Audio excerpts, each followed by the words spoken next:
Hola, muy buenos días. Bienvenidos, bienvenidas a la mesa que tiene por nombre Práctica Docente en Contextos Emergentes, en la sala B del octavo coloquio de la Red Iberoamericana de Investigadores sobre Evaluación de la Docencia. Mi nombre es Raúl Romeo Lara, académico del Departamento de Educación y miembro de esta red.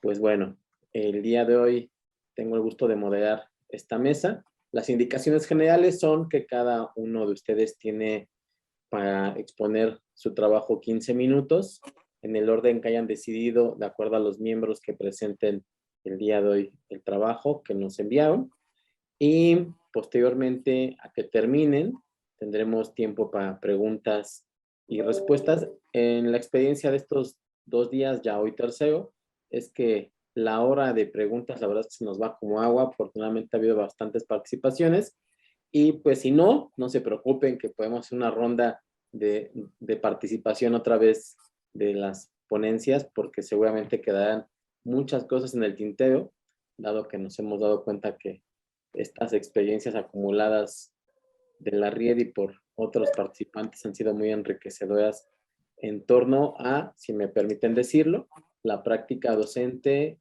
evaluación docente y algunos elementos que han ramificado a partir de la práctica docente y que hemos visto que son importantes y vitales para la evaluación de la docencia y con foco en la mejora de la práctica y por ende de mejores prácticas educativas y de aprendizaje.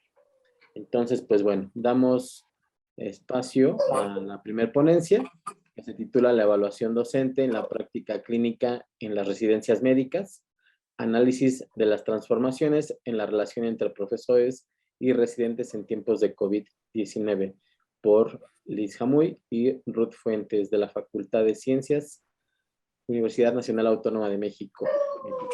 Muchísimas gracias. Liz y Ruth pueden compartir pantalla. Perfecto. Gracias, Raúl, por la presentación. Gracias a también... Ay, creo que no puedo compartir la pantalla. Vicky, ¿nos apoyas, por favor?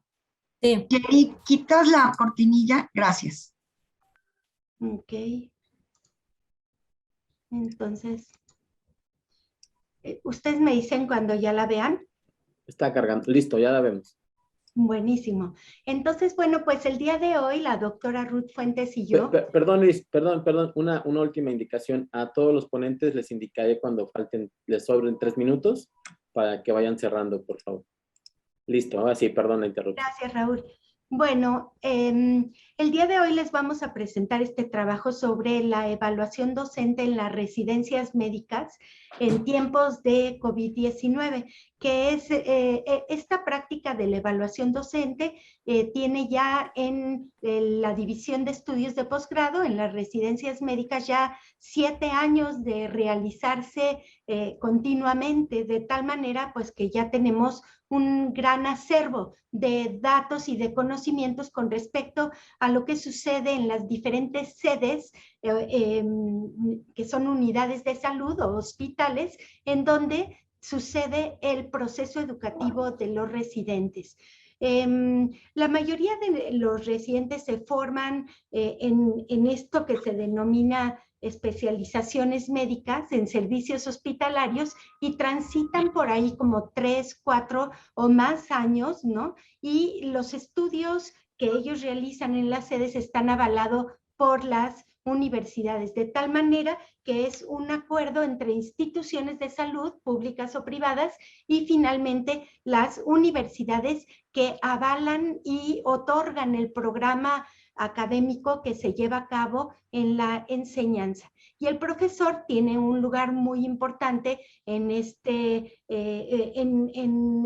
proceso formativo. En realidad, pues el profesor no solo transmite conocimientos, organiza actividades de los residentes, supervisa la práctica médica, evalúa y realimenta el desempeño de los residentes.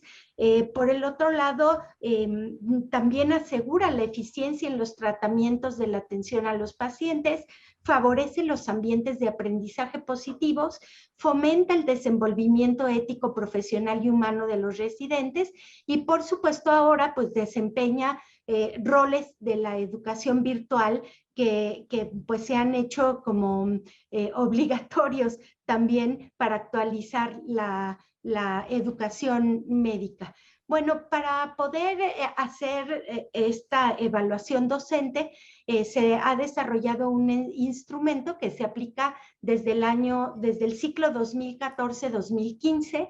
Este cuestionario es un instrumento que está enfocado principalmente en las prácticas docentes, no tanto en las cualidades personales del docente, sino en las prácticas con los residentes, en las interacciones que tienen lugar ahí. Por supuesto, el instrumento ha sido validado, ¿no?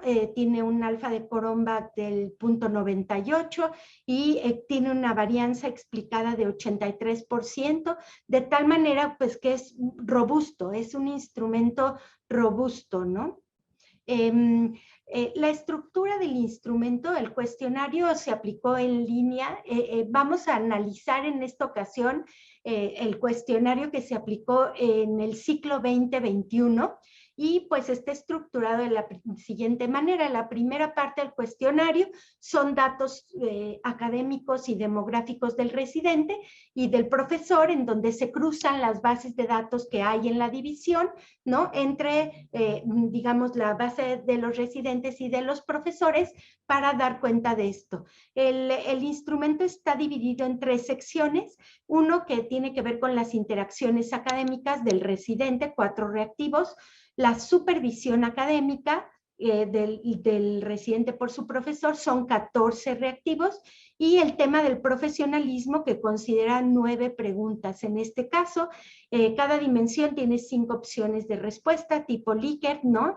Y estas son las 27 preguntas que de alguna manera sirven para ponderar la calificación que obtiene en cada una de estas secciones el profesor en cada sede. Entonces, bueno, al final hay 2 preguntas de opinión, si volvería a escoger la sede y si está satisfecho con su proceso educativo, y finalmente hay un espacio para comentarios libres de los residentes. Se aplica en línea, ¿no? Quien se encarga de toda la logística es la División de Estudios de Posgrado, en este caso nosotros, que somos los responsables del programa, y el cuestionario de evaluación pues permite sin duda hacer un desempeño, una valoración del desempeño del docente. El ciclo académico 2021 sin duda fue especialmente complejo en las residencias médicas por la irrupción de la pandemia del COVID-19. En numerosas sedes, la reconversión hospitalaria y la reorganización del personal de salud afectó el funcionamiento de los servicios y por consiguiente afecta también, nosotros consideramos que también el proceso educativo. Entonces, bueno, la intención de este estudio es interpretar los resultados de la evaluación docente de este ciclo 2021 para detectar si hubo aspectos educativos afectados por la situación de la pandemia, tomando en cuenta que el contenido del cuestionario no fue modificado en comparación con el de años anteriores, ¿no? Esto fue así. Bueno, la pregunta de investigación general es, según los residentes, ¿cuál fue el desempeño del docente en el proceso educativo durante el ciclo 2020-2021 ante la pandemia en las sedes COVID y no COVID? Esto nos llevó a clasificar las 106 sedes en donde estudian nuestros residentes en sedes COVID y no COVID. Esto quiere decir que fueron o no reconvertidas para la atención de la pandemia. Las preguntas específicas serían: ¿qué características tiene la evaluación de los profesores en este ciclo, considerando la especialidad y la sede del profesor en el contexto de la pandemia? Y la otra pregunta es si existen diferencias cuantitativas en la calificación del docente en sedes reorganizadas para la atención del COVID y las que no lo fueron, considerando 3 aspectos, que son los 3 aspectos del instrumento: la interacción académica, la supervisión educativa y el profesionalismo. Bueno, los objetivos pues son prácticamente congruentes con las preguntas y esas son las que vamos a tratar de responder en esta ponencia, en los resultados, ¿no? Entonces, bueno, los criterios de inclusión son pues los residentes del PUEM de todos los años académicos, todas las especialidades, instituciones, sedes, sin distinción de edad, sexo, religión o lugar de origen, y los profesores titulares y adjuntos que tienen nombramiento vigente. Aquí están las características de nuestra base de datos. Son 11,100 residentes. Esto corresponde al 97.86 de la población completa. Se registraron 42,304 cuestionarios porque cada residente contestó más de uno, porque tiene más de un profesor. Se evaluaron a 1,468 profesores titulares y adjuntos, que constituye el 97.22% de los profesores que forman parte de la planta. Se consideraron 77 especialidades médicas y se tomaron en cuenta 106 sedes clínicas. Así que, bueno, tenemos una base macro grande. Pues, este es más o menos cómo se distribuyen los datos por tipo de profesor, sexo y sede. Aquí tenemos el total de profesores titulares, adjuntos, hay un poco más de adjuntos que de titulares, el total de hombres y de mujeres, de profesores, que vemos que todavía los hombres son mayoritarios, el total de profesores en sedes COVID y no COVID, casi el 75, bueno, 3/4 partes de los profesores estuvieron en sedes COVID, ¿no? Es más o menos como se compone. Bueno, ya la doctora Ruth les va a explicar el análisis estadístico que se realizó y yo lo único que quiero mencionar son las consideraciones éticas, que los datos fueron manejados de manera agregada con fines estadísticos, se mantuvo el anonimato todo el tiempo, los resultados fueron liberados en mayo-junio del 2021 a instituciones de salud, sedes, profesores, autoridades educativas y docentes. Todos los pudieron consultar en la plataforma digital y de manera seccionada de acuerdo a su nivel de responsabilidad. Y ahora sí, le doy la palabra a la doctora Ruth para que nos muestre los resultados de esta investigación. Adelante, Ruth. Yo te muevo las diapositivas. Sí, gracias, Liz. Muchas gracias. Pues déjenme comenzar por comentarles rápidamente que los datos son variables que son de carácter continuo, son las calificaciones en una escala de 100 puntos que se asignan a los profesores por cada sección del instrumento y también de manera global. Las distribuciones de estas calificaciones no tienen un comportamiento gaussiano. Por esta razón, consideramos para su comparación pruebas de carácter no paramétrico, así como una pequeña exploración con un recurso conocido como los árboles de regresión, que tiene un parámetro que determina la complejidad del árbol, que fue determinado comparativamente al realizar pruebas de ajuste.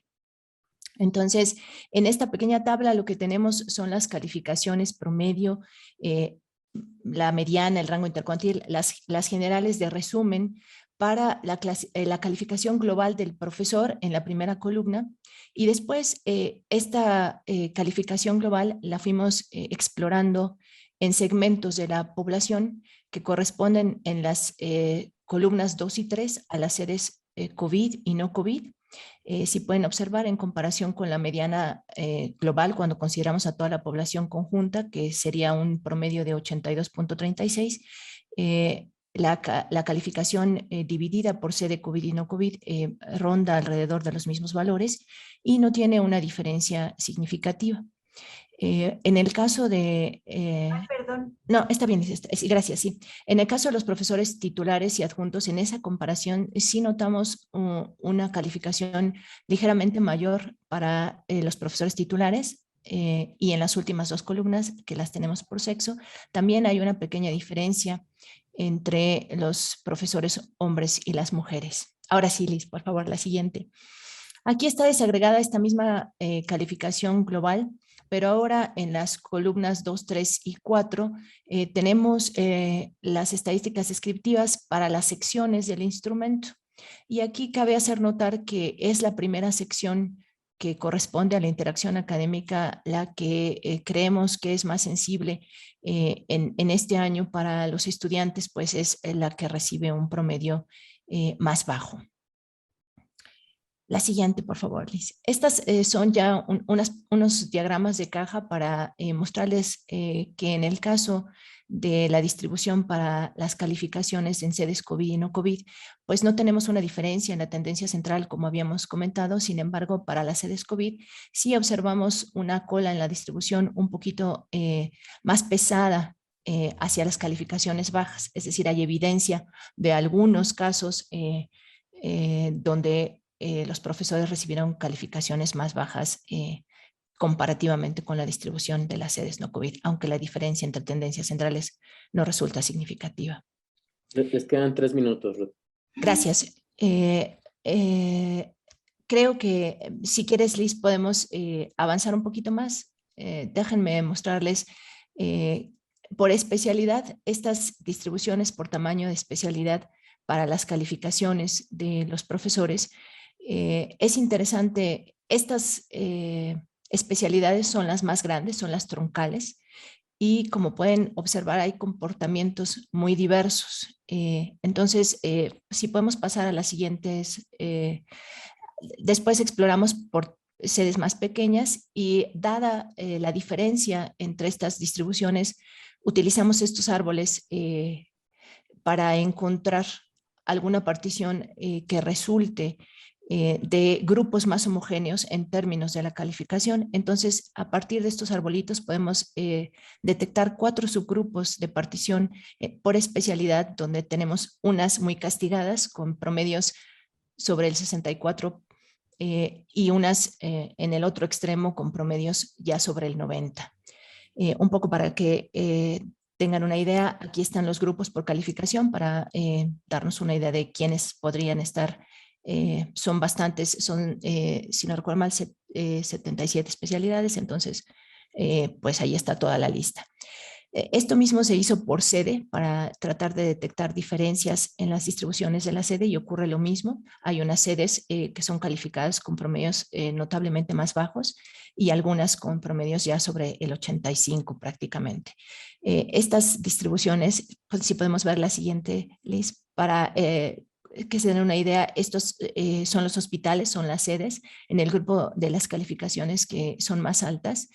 Y allí podemos ver que también hay un comportamiento diverso, sin embargo, pues las tendencias o las zonas de alta densidad de estas distribuciones pues rondan por los mismos valores. Las varianzas son más grandes para el grupo de promedios intermedios y para el caso de los grupos bajos, pues allí incluso notamos ya algunas distribuciones multimodales, ¿no? Que habría que explorar con un poco más de detenimiento.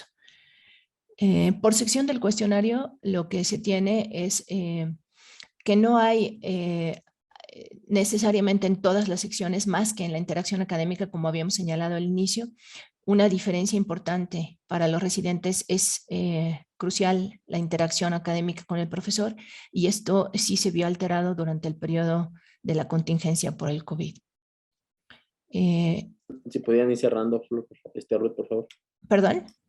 Si podían ir cerrando. Claro, Liz, si gustas, creo que podríamos dejar aquí la parte de resultados y si quieres concluir un poquito, Liz. Solamente rapidísimo para contestar las preguntas iniciales que nos habíamos formulado, ¿no? La de, según los residentes, ¿cuál fue el desempeño de los docentes?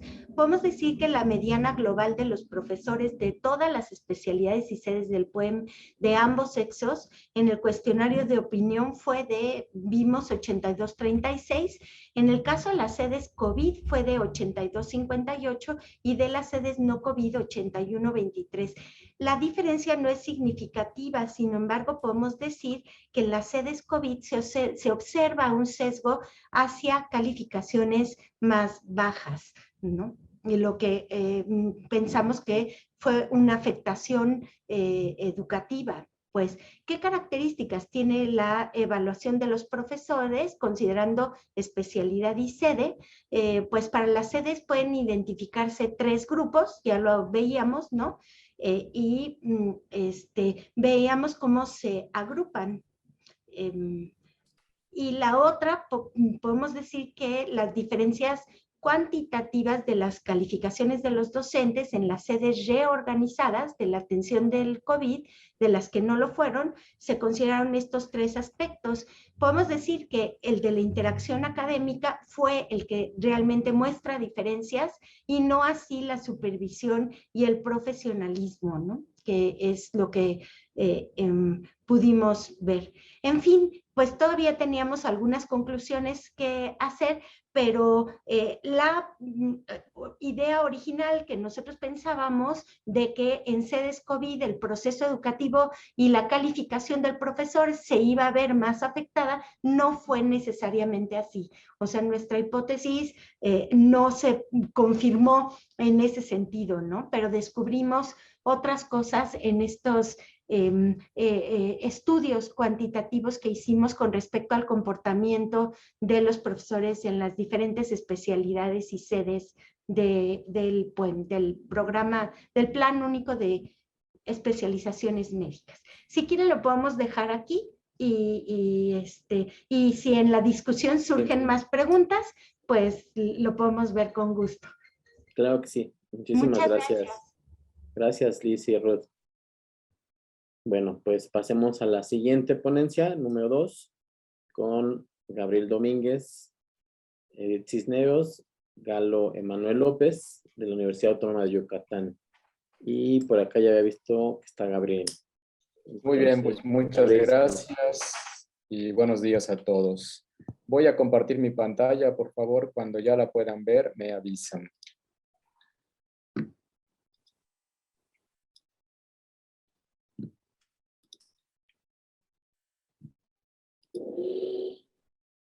Listo. Corre, tenemos 15 minutos. Gracias, Gabriel. Muy bien, pues buenos días. El trabajo que vamos a presentar el día de hoy está enfocado a las estrategias utilizadas por los profesores durante el confinamiento sanitario por SARS-CoV-2 en contextos urbanos y rurales. Obviamente, estas estrategias están relacionadas con la parte de la educación a distancia. Ok, pues para empezar, los antecedentes que planteamos el día de hoy. La literatura especializada descrita en los handbooks de educación a distancia de Moore and Deal mencionan que obviamente esta no es una estrategia nueva, ¿ok? Ha estado en constante evolución a través de las generaciones en todo el mundo. Y eso se puede observar cuando se consulta los documentos oficiales, cuando se ve la literatura especializada contenida en las publicaciones y revistas de alto impacto, ¿no? Podemos observar que desde 1926, los primeros estudios de Nossinger registran los primeros estudios por correspondencia. De ahí a 1960, los estudios de la división por correspondencia elaboraron la primera encuesta en los Estados Unidos de Norteamérica acerca de cómo estaban funcionando los estudios por correspondencia. Pero no hay que perder de vista que cuando esto surge, surge como una oportunidad, lo que es el fenómeno de la educación a distancia, surge como una oportunidad para la gente que no tenía la oportunidad o no pertenecía a las élites, que no podían pagar sus estudios y obviamente ni pertenecer a las residencias de tiempo completo de las instituciones de educación superior. Esto es de acuerdo con Pittman, ¿no? A partir de eso, en 1960 y 1970, se empieza a dar el fenómeno de la educación a distancia, encuentra 2 vías de desarrollo. ¿Cuáles son esas 2 vías de desarrollo principalmente? Son a partir de la educación superior, donde es un primer camino que la educación a distancia toma para poder empezar a desarrollarse, y otro es el sector privado, como ustedes pueden ver en el gráfico. De igual forma, a partir de los años 70 se empiezan a detonar pues una serie de estrategias para que se pueda dar el crecimiento de lo que es la educación a distancia, un poco más como la conocemos ahora. Y a partir de 1990 es cuando en América Latina se empiezan a detonar una serie de eventos que van fortaleciendo la agenda de la educación a distancia. Posteriormente a esto, vamos a mencionar un poco el contexto de la investigación. La investigación que nosotros trabajamos, como ustedes pueden ver, el contexto de la evolución a distancia ha sido constante desde hace décadas y tenemos mucha evidencia de cómo se ha dado esto. Pero a partir de los eventos que sucedieron en enero del 2020, cuando la Organización Mundial de la Salud declara un estado de emergencia por COVID-19, y a partir de marzo, cuando se da la declaración de pandemia, muchos aspectos, incluido el contexto donde nosotros trabajamos, que es el educativo, el político, el social y el económico se vieron afectados. ¿Por qué? Porque se tuvieron que proponer normas de distanciamiento social para evitar los contagios masivos. En una primera lectura, dentro de los ya resultados críticos que vemos hasta el día de hoy, para mayo de 2020, esto ya con una lectura de la UNESCO, más de 1.200 millones de estudiantes estaban fuera de las escuelas ya para ese periodo. Los centros educativos tuvieron que definir, obviamente, como una estrategia de emergencia, en esto que se llama educación por emergencia, líneas de acción y realizar ajustes para enfrentar esta pandemia. El mismo Banco Internacional de Desarrollo declara que el cierre prolongado, este cierre prolongado que incluso hasta hoy tenemos, va a traer repercusiones negativas sobre los aprendizajes alcanzados, la deserción y la escolarización. Y obviamente dentro de las grandes afectaciones que va a traer la situación de la pandemia, va a afectar principalmente a los estudiantes pobres, de clases medias vulnerables, indígenas, migrantes y con necesidades especiales. A esta situación se suma que los estudiantes que son repitentes, que se encuentran en sobreedad y en edades críticas, corren riesgos, aparte de los ya mencionados, de que el mismo sistema los expulse. Y si por si fuera poco, se menciona también que esta situación se puede agravar si los sistemas educativos no cuentan, especialmente los de alta vulnerabilidad, no cuentan con mecanismos para llevar a cabo los procesos de educación a distancia de acorde a los contextos en los que se encuentran. Algunas estrategias y soluciones que han adoptado los países, pues obviamente en el contexto mundial se han detonado iniciativas, ¿no?, de enseñanza remota por emergencia para intentar mantener esta continuidad en los procesos de enseñanza-aprendizaje. Obviamente esto cómo ha sido dependiendo de las necesidades de cada quien.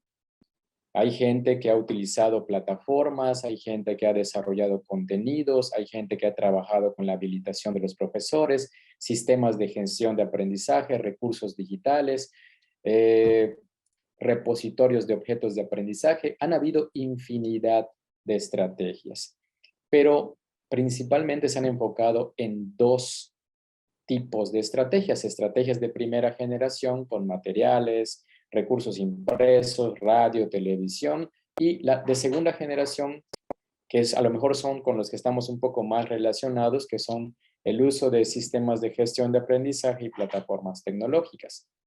Y aquí abajo les presento un esquema del Banco Interamericano del Desarrollo, donde ustedes pueden ver para los países de América Latina cuál es un esquema o una radiografía de cuáles han sido estas estrategias que se han estado detonando por país, ¿no?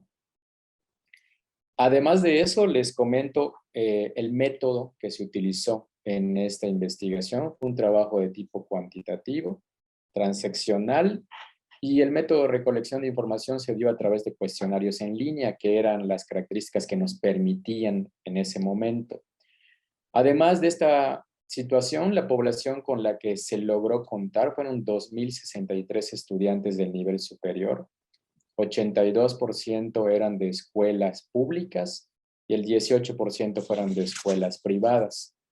Aproximadamente participaron 1.206 mujeres y 857 hombres, y las edades fluctuaron entre 17 y 49 años de edad.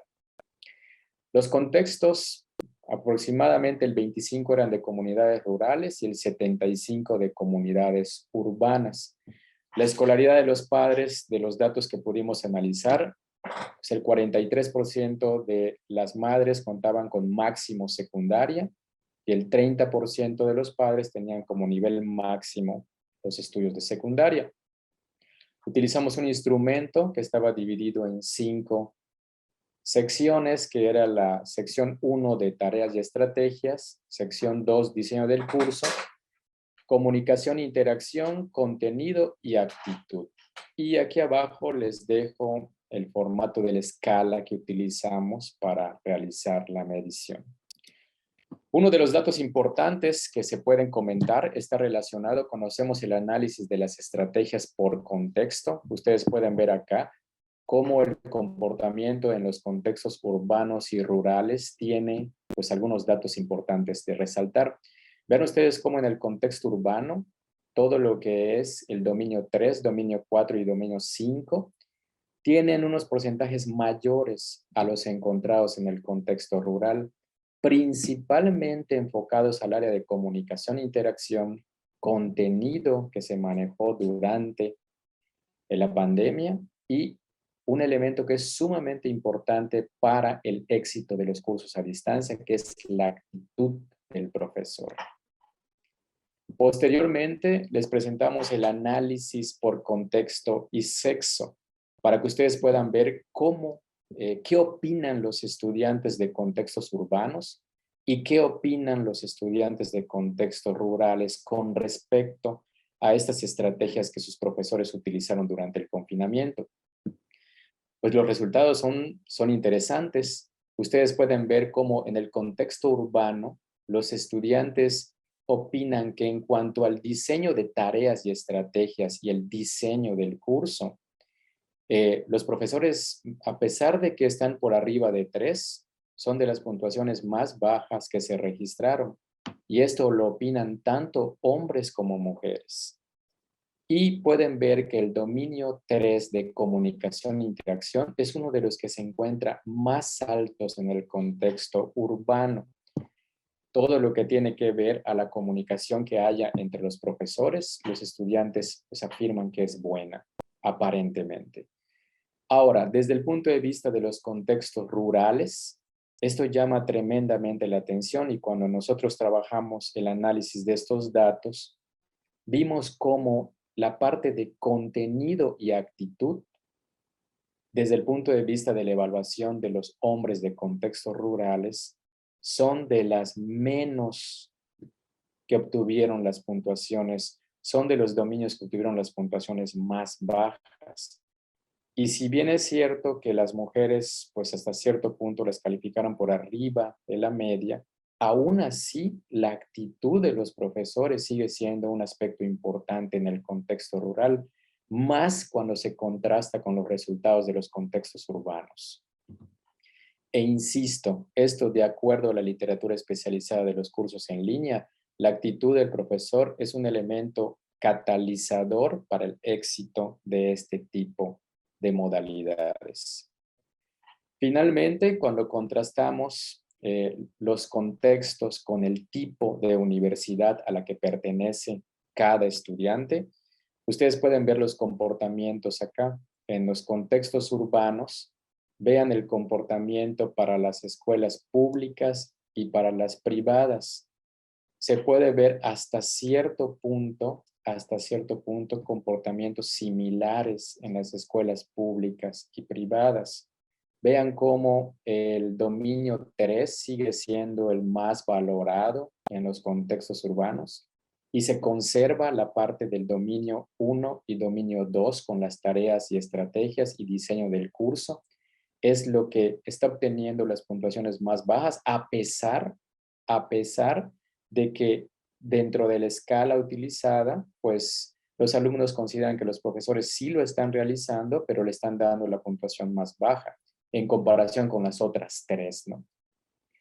Y en el contexto rural, las puntuaciones descienden. Ven ustedes cómo se manejan de 3.8 para abajo, 3.9 para abajo.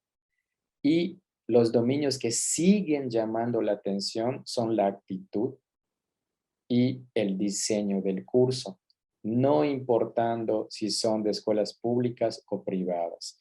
Esto para nosotros es algo importante, es un hallazgo importante de cómo la actitud de los profesores está jugando un papel importante dentro de esto. Gabriel, te quedan 3 minutos. Muchas gracias. Algunos de los resultados, pues, hace hincapié a las percepciones, que es importante analizarlas, porque muchas instituciones dedican poco tiempo a explorar estos procesos cognitivos de sus estudiantes, y las percepciones nos dan mucha información acerca de lo que opinan los estudiantes en su educación recibida. Pues este estudio vuelve a poner de nueva cuenta, expone las desventajas en las que se encuentran los estudiantes pertenecientes a comunidades rurales y el posible aumento en las brechas de desigualdad.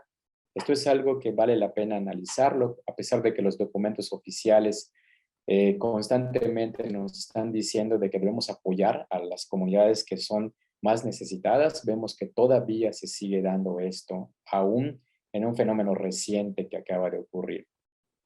El hallazgo más relevante o los hallazgos más relevantes se enfocan a las necesidades de atención para las estrategias de educación a distancia en los profesores de comunidades urbanas y rurales, pero con mayor énfasis en las rurales. Las áreas prioritarias detectadas son tareas y estrategias utilizadas por los profesores, mejorar el diseño de sus cursos en línea, que esto es algo lógico porque la realidad es que no estábamos preparados para esto, y mejorar la actitud de los profesores en esta modalidad. Y no se encontraron diferencias significativas entre las opiniones de los estudiantes de contextos urbanos y rurales con respecto a algunas de las competencias como tareas y estrategias, comunicación e interacción, actitud y contenido del curso durante el confinamiento. Y algunos elementos para la discusión, que es lo que mencionábamos. Los centros de investigación, así como los documentos oficiales, recomiendan que es imprescindible evaluar los efectos de la pandemia y la eficacia en el aprendizaje a distancia.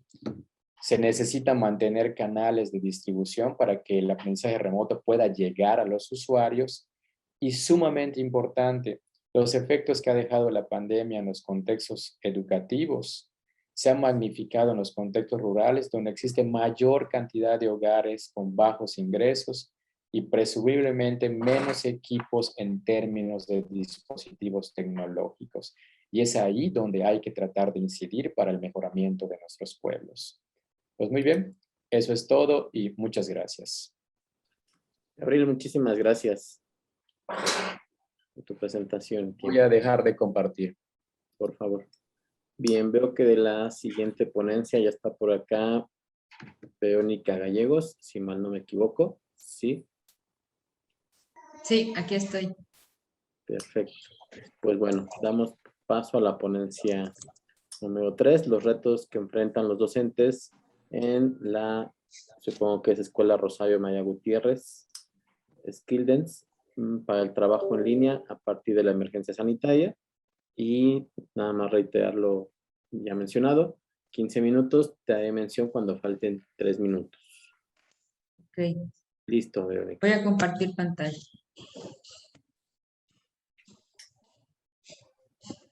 Buenos días a todos. En efecto, somos maestros, somos 3 maestros de una escuela normal.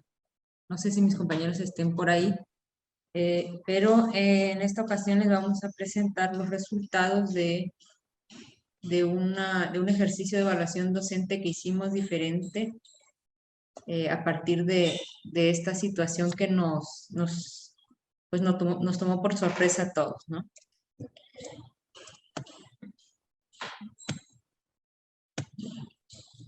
Bueno, voy un poquito a contextualizar el caso de las normales por aquellos que no estén familiarizados. Empezamos a ser consideradas instituciones de educación superior a partir de 1984, sin embargo, en los diferentes documentos revisados podemos identificar que no hay un proceso de transformación real, sino hasta 1997 con el programa de transformación para las escuelas normales, donde, bueno, se empiezan a involucrar las escuelas en pues, todas las funciones que tienen que desempeñar los docentes, y hasta el 2009, bueno, entramos al programa de mejoramiento del profesorado, PRODEP. Sin embargo, es hasta el 23 de marzo de 2020 que, pues igual que a todas las instituciones de educación superior y a todos los ámbitos, la pandemia nos obliga a migrar o a voltear a ver hacia el trabajo en línea. En este caso tenemos como antecedente que tenemos docentes que nunca habían utilizado una computadora ni siquiera para escribir un documento en Word. El otro antecedente que tenemos es que a partir de que se determina la pandemia en México, pues en este caso la DGESPE, que es la Dirección General para Profesionales de la Educación, se da la tarea de generar cuentas institucionales. No sabemos si establecieron convenios o contratos con Google, y nos crearon cuentas institucionales para que todos tuviésemos acceso al Classroom, ¿no? Crearon cuentas para estudiantes y para docentes. Entonces tuvimos que migrar la modalidad presencial, la forma de trabajo presencial, al trabajo en línea. Sin embargo, bueno, esto sabemos que fue una cuestión de emergencia porque el fundamento metodológico del trabajo en línea no se integra aún.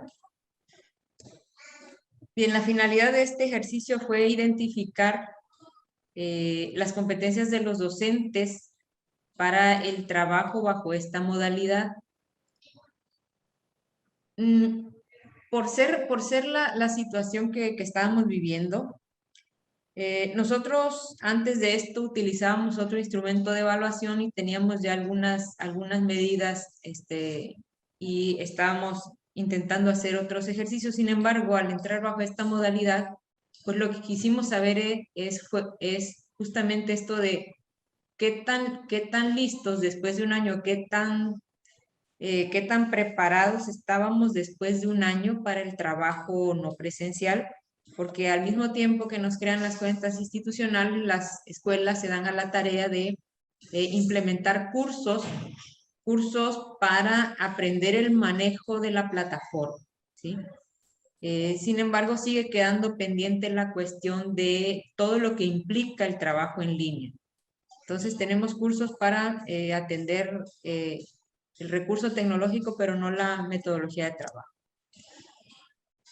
Y bueno, aquí nosotros encontramos en los programas en el plan de estudios de nuestros programas y en la propuesta de la Secretaría de Educación, que bueno, la Secretaría de Educación señala que las escuelas normales tendríamos que estar formando estudiantes que atiendan, o sea, el rediseño curricular en las normales tendría que atender al modelo educativo vigente en educación básica. Sin embargo, sabemos que pues no podemos estar rediseñando programas curriculares para atender a los diferentes modelos que vayan surgiendo en educación básica. Y entonces, desde otra perspectiva, en el plan de estudios 2012, pues reconocemos que el docente tiene que ser un interlocutor, un observador, un analista de las elaboraciones de sus estudios, alguien que pueda establecer diálogos, que establezca una vía de comunicación, de indagación, que cuestione acerca de las razones de los estudiantes para elegir un tipo de plan de estudios, para comprender el plan de estudios, para poder hacer esa mediación entre lo que dice el plan de estudios de educación básica y los niños de la escuela en este caso, ¿no? Entonces, básicamente lo que vamos nosotros identificando, o en este momento lo que quisimos fue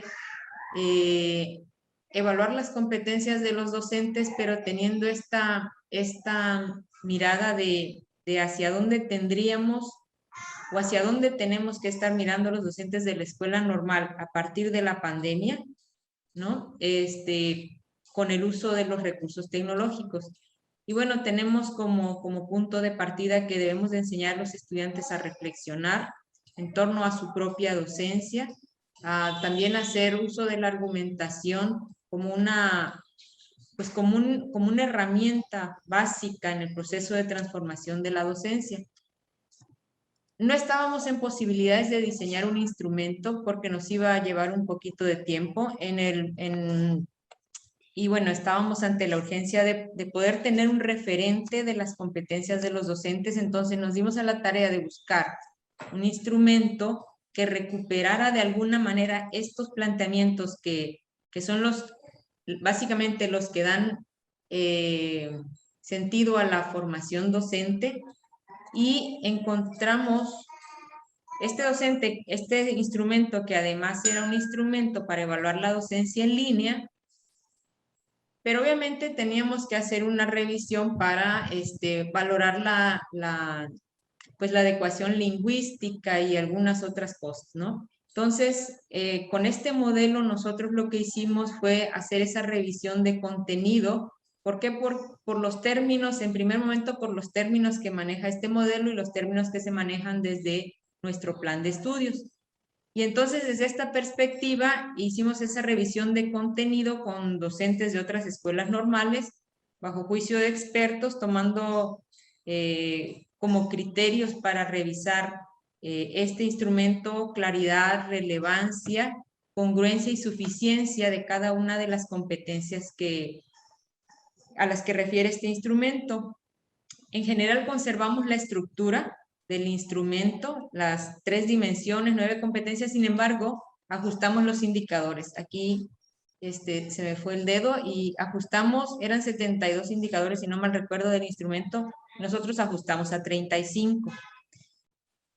La evaluación se llevó a cabo a través de la plataforma de Google, la Forms, y bueno, evaluamos todos los cursos de primero a sexto semestre. Obviamente en esta ocasión eran los semestres impares, entonces evaluamos primero, tercero y quinto. Algunos de los ajustes que hicimos al instrumento fue en cuanto a los términos, eso ya lo había comentado, ya que el instrumento creo que habla de asignaturas y en el caso de nosotros se manejan por cursos, ¿no? Omitimos 3 indicadores que considerábamos y a partir de la revisión consideramos que se solaparon o que se solapan, y agregamos 5 de acuerdo a lo que se plantea en nuestros programas de los cursos. Y otro de los ajustes que hicimos fue reordenar algunos indicadores por afinidad con el anterior y con el siguiente, porque a veces parecía que estaban un indicador que aparentemente guardaba relación estaba al inicio y otro indicador que guardaba relación con pues estaba al final, entonces los acomodamos un poquito, pero siguieron quedando en la misma dimensión. Aquí sí está, son 3 dimensiones, 9 competencias y 75 indicadores bajo una escala Likert. La muestra es esta, tenemos una matrícula total de 460 estudiantes distribuidos de esta manera, 173 en primer semestre, 170 en tercero y 117 en quinto. Cada semestre evaluó 7 cursos.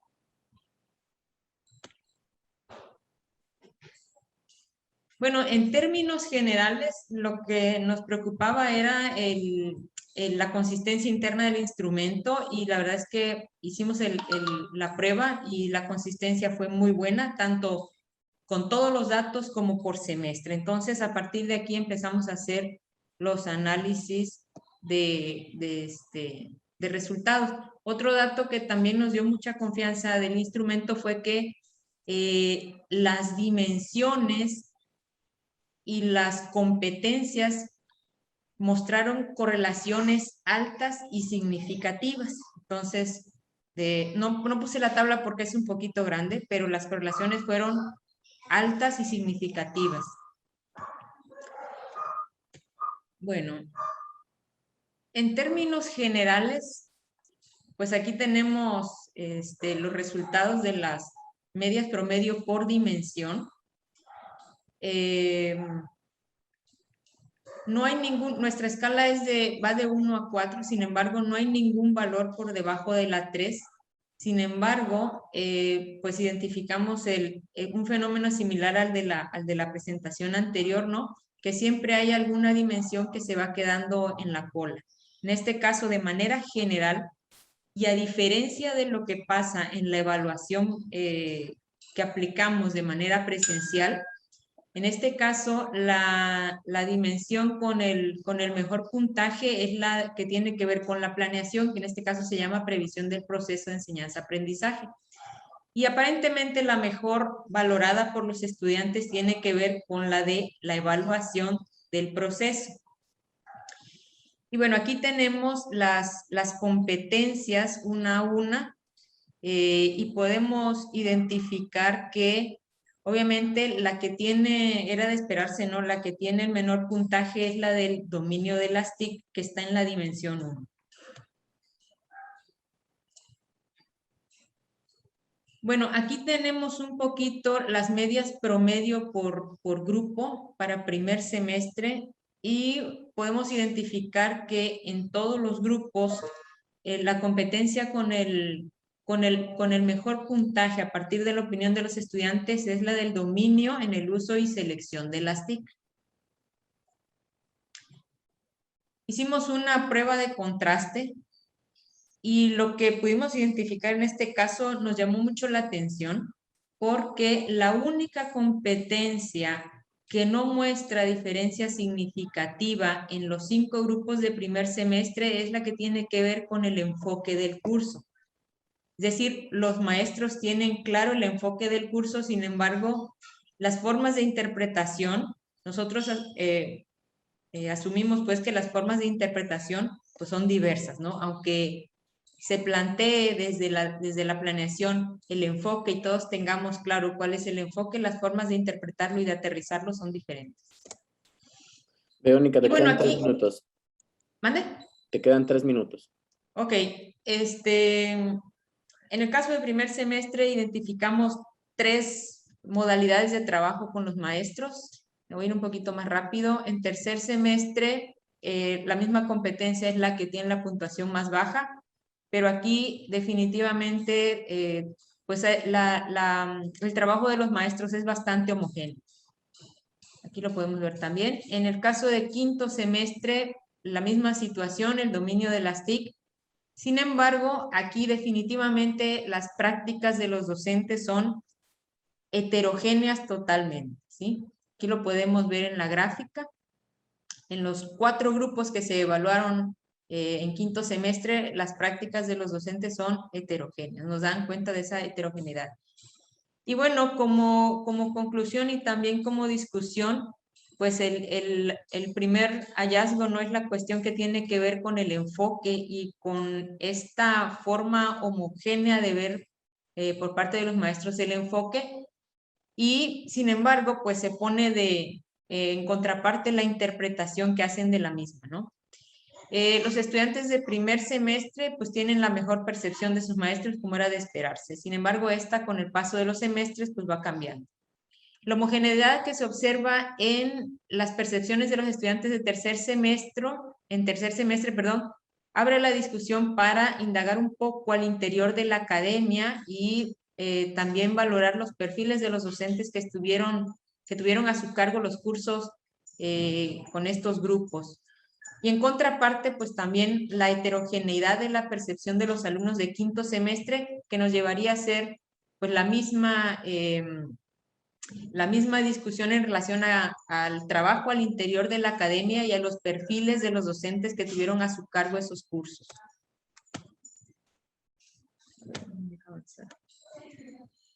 Y bueno, algo que es importante es lo que tiene que ver con el dominio de las TIC. Es una competencia que necesita atención definitivamente. Por un lado es el reflejo de una planta docente que emigró de manera emergente a las diferentes plataformas Y tenemos claro que haber migrado no fue suficiente, que un curso para aprender el manejo técnico de la plataforma no es suficiente. Finalmente, consideramos que es importante hacer notar que bajo la modalidad de trabajo presencial, esto tomando como referencia las evaluaciones anteriores, la dimensión del proceso de enseñanza siempre resultaba la mejor valorada. Sin embargo, con el trabajo en línea, esta situación cambió un poco y la dimensión que desde la perspectiva de los estudiantes resultó mejor valorada en esta ocasión, en este ejercicio, fue la de evaluación del proceso. Y bueno, con esto cerraría. Muchas gracias, Verónica. Bien, pues damos paso a la última presentación de esta mesa, transformación digital de la evaluación en la universidad entre lo institucional y lo informal, que nos presentarán Alicia Rivera e Isabel Arbezu. Pues bien, listo Sí. el escenario. Muy bien, muchas gracias. Buenos días a todos. Primero queremos extender una felicitación a los organizadores por este magnífico evento y por otro lado también agradecer la oportunidad de compartir esto con ustedes y yo particularmente agradecida con la doctora Isabel Arbezu por invitarme a participar en las actividades de la red. Y bueno, sin más, vamos a dar paso a la presentación que ando buscando dónde lo puedo hacer más grandecito, pero no lo encuentro. Es que... Abajo, ahí está en el... Es que... Ajá, es que... Ahí está junto al 115. A la izquierda del 118. Exacto, justo el icono a la izquierda del 118. A la izquierda, a la izquierda, a la izquierda, a la izquierda. A la izquierda, por acá. El 118. Es que sabes, es que como tengo aquí la barra esta, ya está, aquí está. Muy bien, perfecto. Muy bien.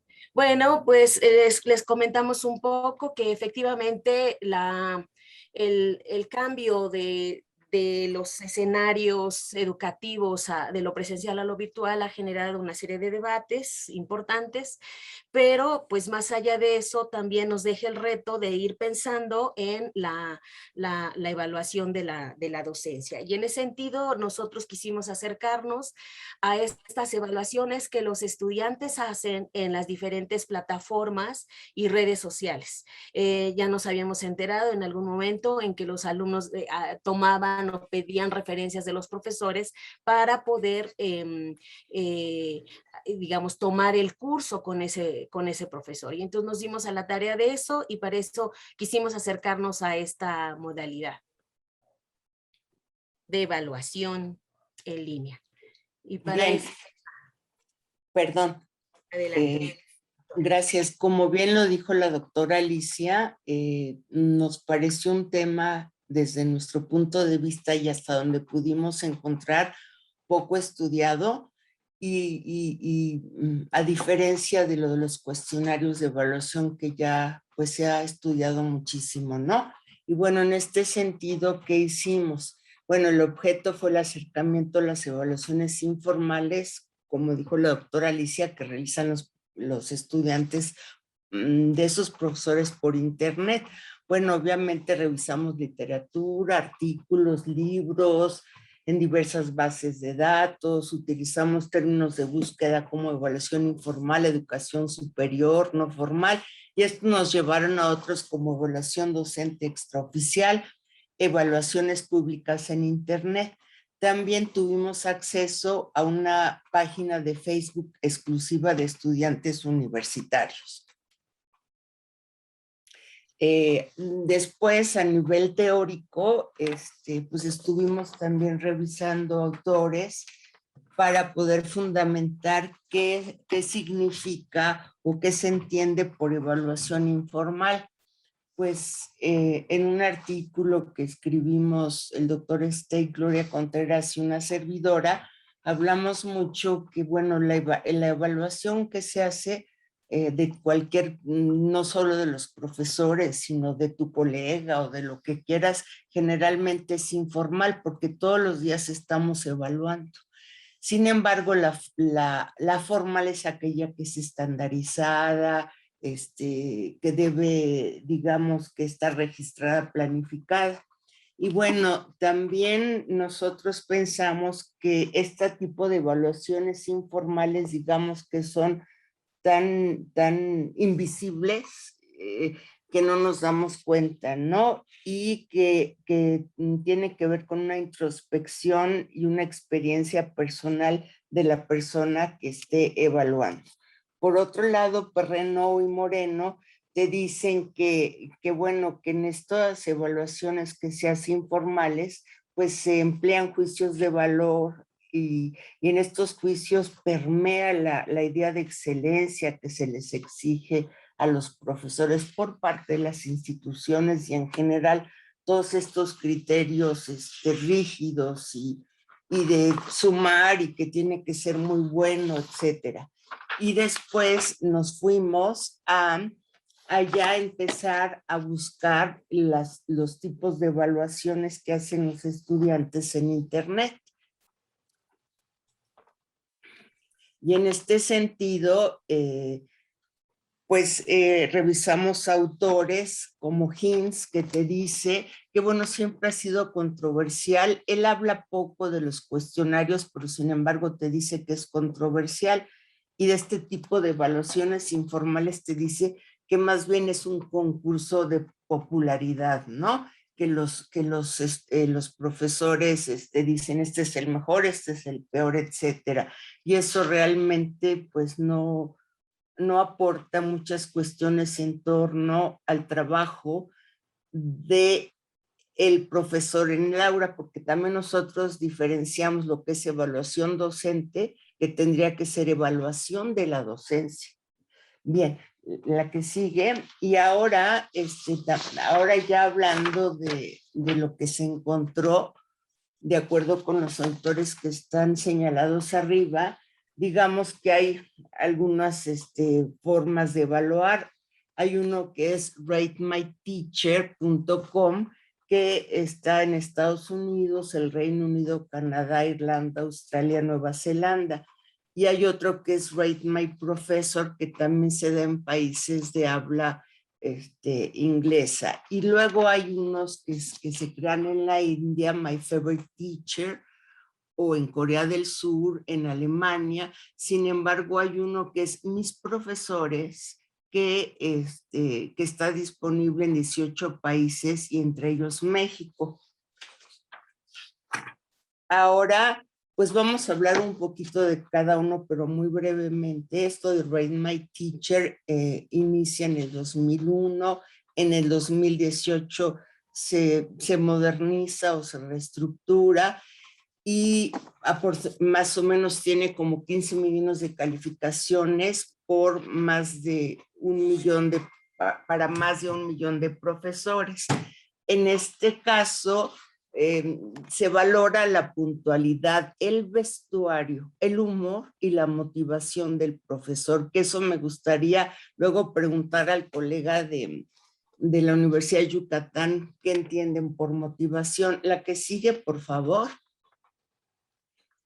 Posteriormente, pues aquí hay un ejemplo que te dice que si tú quisieras inscribirte en un curso con este profesor, ¿cómo lo ves? Y entonces te dice que generalmente no se habla de las artes, sin embargo, se hacen proyectos aleatorios y que lo que recomiendan es que tú, o sea, que el estudiante esté a la cabeza de este proyecto aleatorio, pero que pues realmente que si quieren aprender de artes, que se vayan a alguna academia. Y también te comenta, bueno, pues que el profesor tal vez el año siguiente puede estar atrás de un estudiante que se haya metido a profundizar en esto de arte, o sea que no es muy buen profesor, ¿no? La que sigue, por favor. Ahora tenemos de Rate My Professor, que se crea en 1999 y en este caso también tiene muchos millones de seguidores y generalmente se da en Canadá, Reino Unido, Estados Unidos. Y por otro lado, se califica aquí el atractivo físico. Esto causó tanto descontento, tanta polémica, que después lo tuvieron que remodelar porque pues no era para calificar si era atractivo o no el profesor o la profesora. Y ya luego se fueron para evaluar criterios de que si calificaba claramente, de que si hacía buena retroalimentación, etcétera. Y después, bueno, este es el mismo de Rate My Professor, yo creo que lo pasamos para darle tiempo a la doctora Alicia. Ahora de mis profesores, a pesar de que buscamos, pues no pudimos encontrar hasta donde nosotros nos fue posible indagar en qué año inicia. Sin embargo, algunas fuentes que están abajo señaladas nos dicen que se lleva a cabo en 19 países de habla hispana y tienen los países.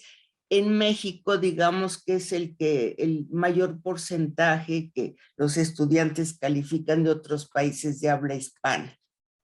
Y continuamos.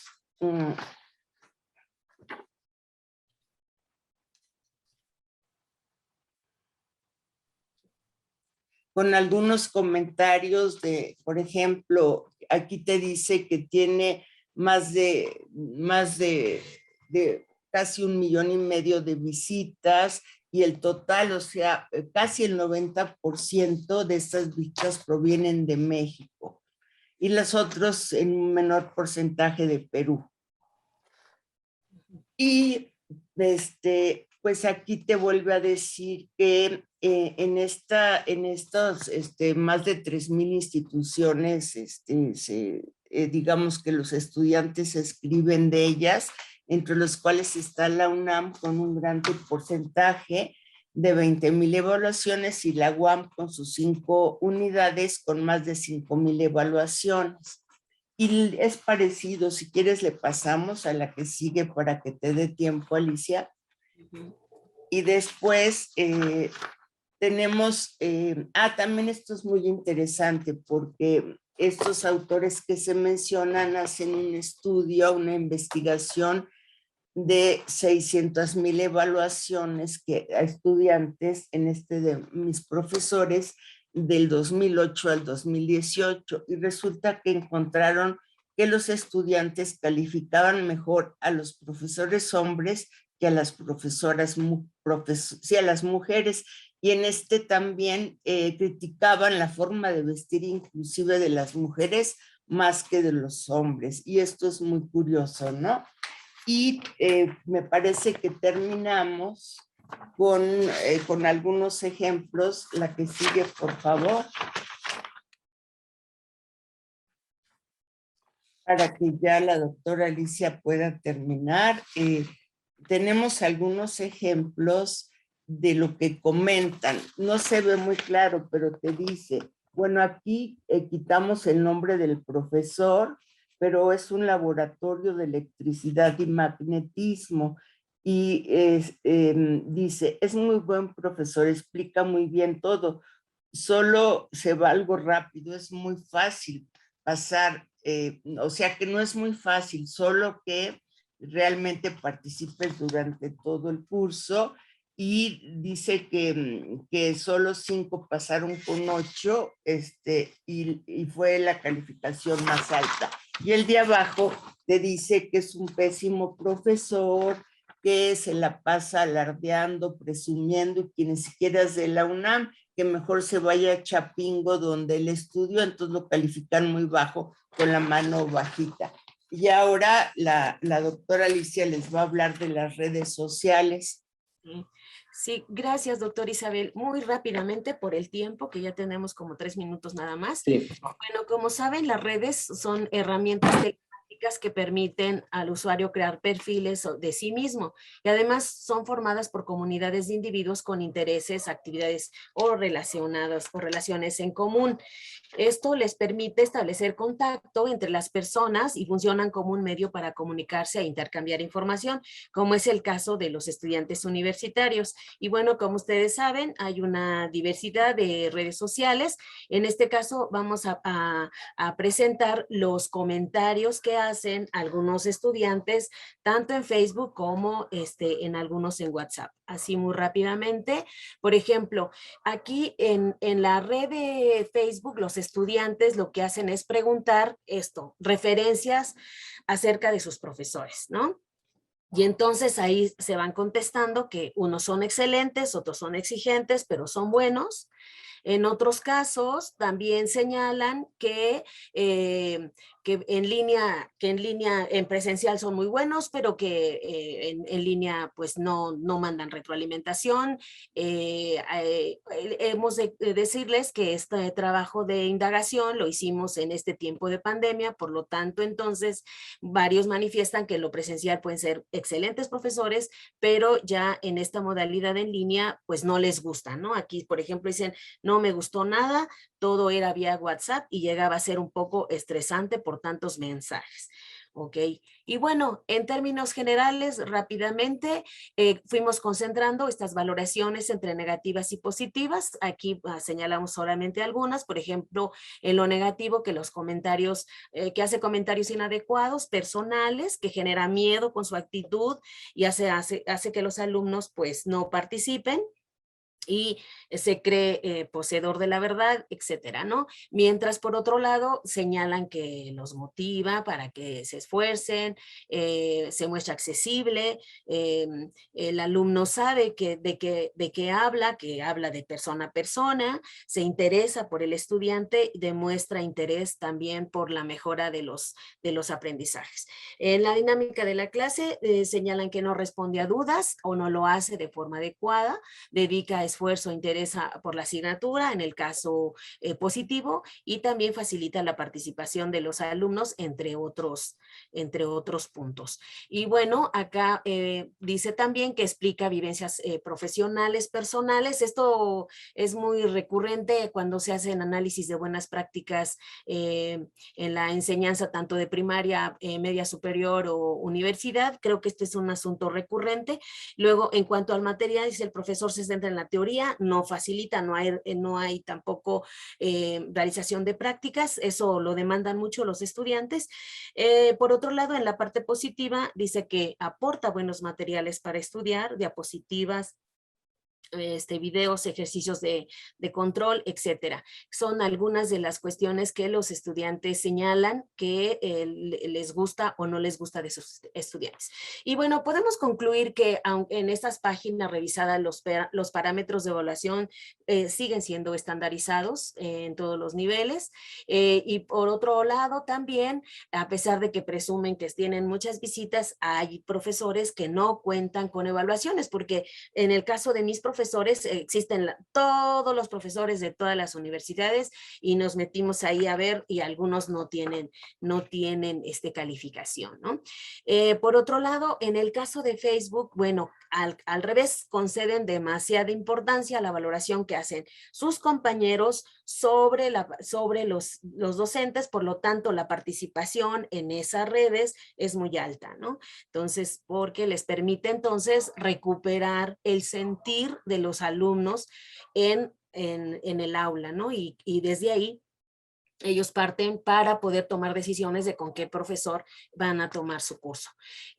Por lo tanto, creo que nosotros pensamos que es conveniente y necesario que el profesorado tenga acceso a estos comentarios y valoraciones, porque creo que eso nos permite también estar al tanto de estas experiencias de los estudiantes en nuestras clases y eso también nos permite reflexionar sobre esos procesos evaluativos vistos desde otro lugar, que aunque siguen siendo los alumnos los que hacen la valoración, creo que hay una riqueza en los comentarios que nos permite hacer mejoras en nuestra práctica. Y por otra parte también nos deja esta inquietud de continuar analizando, reflexionando continuamente sobre el tema de la evaluación, así como el papel de las redes sociales en la docencia y en la evaluación, porque también vemos el riesgo de las redes a la hora de emitir un juicio de valor con alguna persona, y bueno, ya hemos visto también situaciones inclusive que detonan acoso y violencia también a los profesores. Y bueno, pues hasta aquí nosotros la dejamos, y muchísimas gracias, quedamos atentos a sus preguntas. Muchísimas gracias. Gracias. Bien, pues primero agradecer a todas y a todos los ponentes de esta mesa. Ha resultado una sala bastante concurrida y seguramente pues de amplio interés. Ya tenemos por aquí algunas preguntas y comentarios directamente del chat del Zoom, y ahorita Vicky nos apoyará si por la transmisión en vivo hubiese alguna pregunta.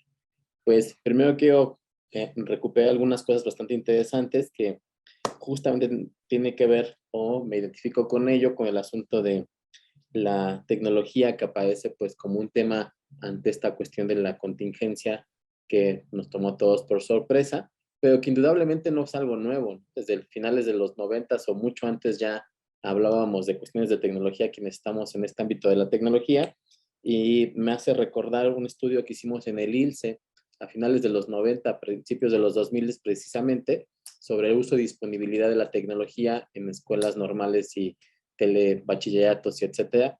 Y creo que seguimos como la misma sintonía, a pesar de que ya han pasado 30, 20 y tantos años más bien, en cuanto a que todavía es necesario valorar qué tanto los profesores han o hemos hecho un sentido de apropiación de la tecnología, y si todavía solamente somos usuarios, la modificamos, la estamos adaptando, o ya somos creadores de recursos tecnológicos para nuestras dinámicas y clases. Y me pone ahí en la mesa una pregunta en el sentido de, ¿y ahora qué va a suceder con el regreso a las aulas físicas, ¿no? A partir de que de alguna forma ya hemos hecho uso de tecnologías de diferentes formas, porque la necesidad nos hizo dar un salto al vacío y el paracaídas lo íbamos abriendo a medio camino. Pero bueno, retomemos algunos comentarios que ya están por acá. Primeramente, muchas felicitaciones, y hay un par de comentarios de Leticia Lizalde para los 3 primeros trabajos, que si pueden compartir el impacto de sus resultados, y para el último trabajo, de acuerdo con lo que proyectan, si hay algún referente a alguna institución como la UPN. La inquietud es si las instituciones se evalúan a través de las redes sociales o si son adicionales, o también de la UAM. Y me permito vincular esto con el comentario de Jesús, que creo que va muy bien con la pregunta anterior, y yo me sumaría a lo que precisamente dice Jesús. ¿En qué medida esa evaluación espontánea, entre comillas, vulnera o no la protección de los derechos de imagen de los docentes evaluados? ¿Hay algún control legal? Y bueno, cerraría esta primera ronda como para, si quieren comentarnos los 4 participantes, los 4 equipos, y doy paso a otras preguntas posteriormente. Muy bien, pues me atrevo a tomar la palabra. Bien, Liz. Gracias. Pues sí, sin duda es muy interesante la pregunta del impacto de este tipo de estudios. Y en el caso de la Facultad de Medicina, de las especializaciones médicas, que es en donde nosotros trabajamos, pues lo primero que sí nos dimos cuenta es que no necesariamente la relación del residente con su profesor pasa por el contexto, digamos, global en el que finalmente se dan estas interacciones, la supervisión y el ejemplo del profesionalismo médico. En casi todas, por lo menos el 75% de las sedes que se convirtieron para la atención del COVID, que se reconvirtieron para eso, finalmente la relación entre profesores y residentes no se vio totalmente afectada, más que en las interacciones académicas que tienen que ver con las actividades que se realizan, las actividades educativas que se realizan en los hospitales específicamente. Ahí es en donde hubo tal vez una afectación, pero no necesariamente en su formación total o completa. Lo que sí nos podemos dar cuenta y que también tiene un impacto es en qué sedes hay problemas en los servicios y en las especializaciones médicas y qué tipo de problemas son los que se pueden detectar en cada sede y en cada especialidad. Y esto no solamente lo sabemos por las calificaciones que se les otorgan a los profesores en cada rubro, sino también por los comentarios cualitativos que los residentes anotan al final del cuestionario. Entonces, sí se pueden identificar patrones de problemáticas específicas en las sedes y en las especialidades que de alguna manera nos dan luz o digamos prenden un foco rojo sobre en dónde hay que intervenir para mejorar los procesos educativos. Muchas gracias. Gracias, Liz. Si alguien más quiere comentar respecto a esta primera ronda. Gabriel. ¿Cuál fue la pregunta, sí, por favor? ¿Podría repetirla? Verónica, sí, por favor. Pero ¿podría repetir la pregunta? Básicamente nos preguntan cuál ha sido el impacto de estas evaluaciones que han tenido, sumado, bueno, sí, para ustedes, digamos, esa sea como la pregunta.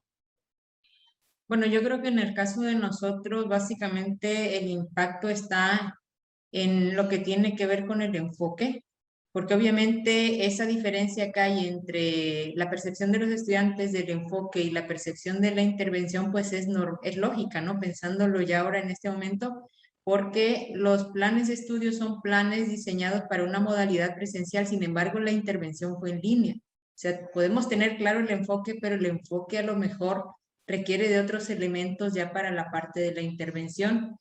Yo creo que esto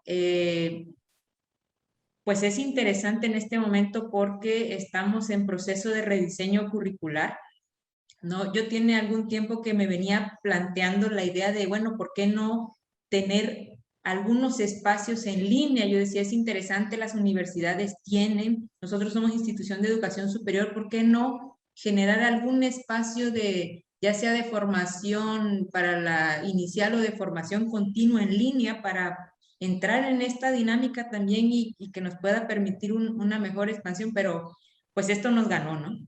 Sin embargo, estos resultados, o sea, impactan en ese sentido en la cuestión del enfoque, de las formas de trabajo, que nos estamos quedando bastante rezagados y que esto tiene que considerarse en el rediseño curricular.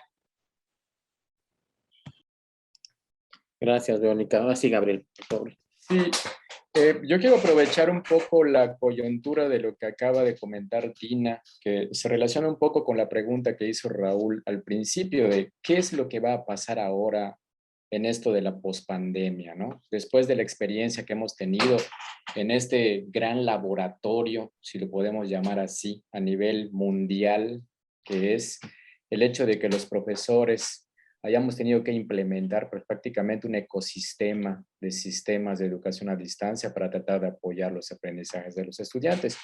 Definitivamente creo que es algo que se ha estado viniendo discutiendo al interior de las instituciones de todos los niveles, diría yo, desde el nivel básico hasta el nivel superior. Y yo creo que es algo, así como la literatura especializada dice que lo que ha ocurrido con la pandemia es algo sin precedente, también es algo sin precedente para poder lograr aprendizajes en este contexto. ¿A qué me refiero con esta situación?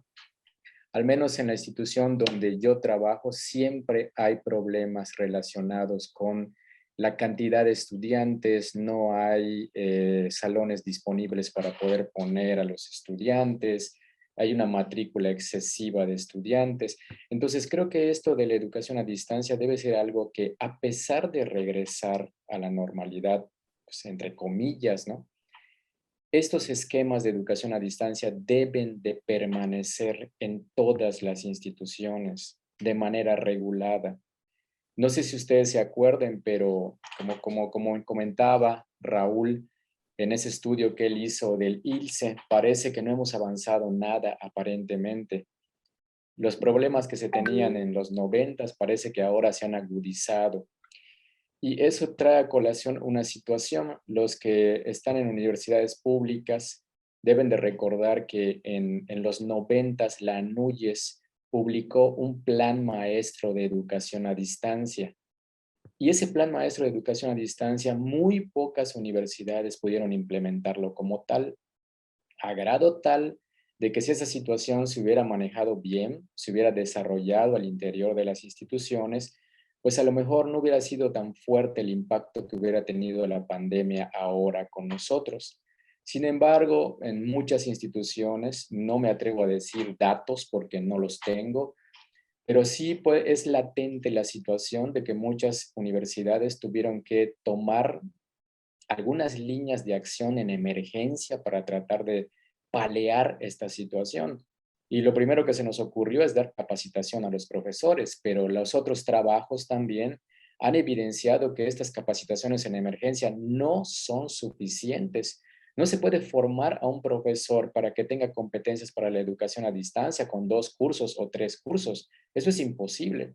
Y el que crea que lo está haciendo se está engañando. Un profesor para un entrenamiento de ser un tutor a distancia necesita entrenamiento formal. Lo único que se está haciendo en el mejor de los casos es pasar la enseñanza tradicional a un modelo a distancia. Y eso es lo que se está haciendo en el mejor de los casos. Y en el mejor de los casos se está convirtiendo uno en un transmisor de conocimientos a través de una plataforma. Entonces, ese tipo de circunstancias son las que se tienen que analizar. No por el hecho de que ya hayamos llevado 2 o 3 cursos, ya en automático somos profesores expertos en esa área. Y eso es algo en lo que tenemos que trabajar. En este caso, la profesora María Isabel me comentaba aquí que si podía yo profundizar un poco en la parte de la actitud. Claro, con mucho gusto. Eso es algo que esta situación nosotros decidimos incluir este apartado de la actitud precisamente por algunos de los resultados que se cruzan con lo que presentó la maestra Alicia Rivera, de cómo los profesores a veces tratan a los alumnos en los contextos a distancia, ¿no? Muchas veces los profesores, y no son culpables porque no tienen el entrenamiento para poder hacerlo de manera adecuada. Yo siempre digo eso, ¿no? Muchas veces no puedes culpar a una persona si es ignorante en ese sentido, si no le das el entrenamiento. Entonces, nosotros entendemos la motivación como un proceso esencial para lograr aprendizajes exitosos. Eso de entrada. La motivación siempre ha sido vista relacionada con la actitud como una maquinaria para el aprendizaje. Y en este sentido, en el contexto de la educación a distancia, pues existe la clasificación de los factores internos, externos y personales que tienen que ver y que entran en juego durante este proceso. Los factores internos que están más relacionados con la parte de las características del diseño del curso, que están relacionados con las tareas, la dificultad de las tareas, los niveles cognitivos que se manejen dentro de esas tareas, los ejemplos reales que maneja el profesor, la relevancia de los materiales, los factores externos, que están relacionados con el entorno de aprendizaje de los estudiantes, cómo se apoya ante las dificultades técnicas. Nosotros mismos vemos que tenemos colegas que a veces les cuesta trabajo hasta compartir una presentación, ver cómo pueden utilizar diferentes aplicaciones. Todo esto ha sido complejo. Entonces, poniéndolo desde el punto de vista de los estudiantes, cómo el profesor ayuda a sus estudiantes ante estas dificultades técnicas, los desafíos que se pueden dar en estos contextos.